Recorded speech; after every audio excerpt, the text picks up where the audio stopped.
लग्नाचे दागिने म्हणजे श्रीमंत पेशवाई दागिने, नाशिकचे सुप्रसिद्ध सराफ मयूर अलंकार सराफ।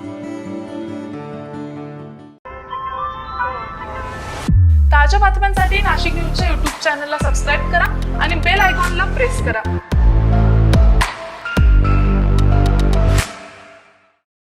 नाशिकमधून एक दिलासादायक आणि निसर्ग संवर्धनाची आशा वाढवणारी बातमी समोर आली आहे। पेंच व्याघ्र प्रकल्पातून सोडण्यात आलेल्या एका गिधाडानं तब्बल 750 किलोमीटरचा प्रवास करत नाशिक शहराच्या वेशीपर्यंत गगनभरारी घेतली होती।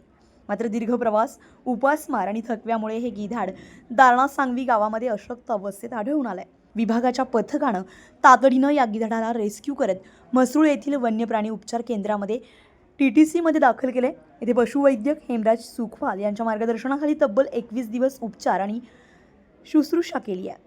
तपासणीमध्ये गिधाडाच्या किडनी आणि लिव्हरच्या कार्यक्षमतेवर परिणाम झाल्याचं तसेच ॲनिमियाची लक्षणं दिसून आली होती। मात्र सलग उपचारानंतर गिधाडाची प्रकृती पूर्णपणे सुधारल्याचा निर्वाळा देण्यात आला आहे। यानंतर उपवनसंरक्षक सिद्धेश सावर्डेकर यांच्या आदेशानुसार रेस्क्यू, नाशिक डिव्हिजन आणि पश्चिम वन विभागाच्या कर्मचाऱ्यांच्या उपस्थितीमध्ये या गिधाडाला अंजनेरी परिसरामध्ये नैसर्गिक अधिवासात सुरक्षितपणे मुक्त करण्यात आलाय।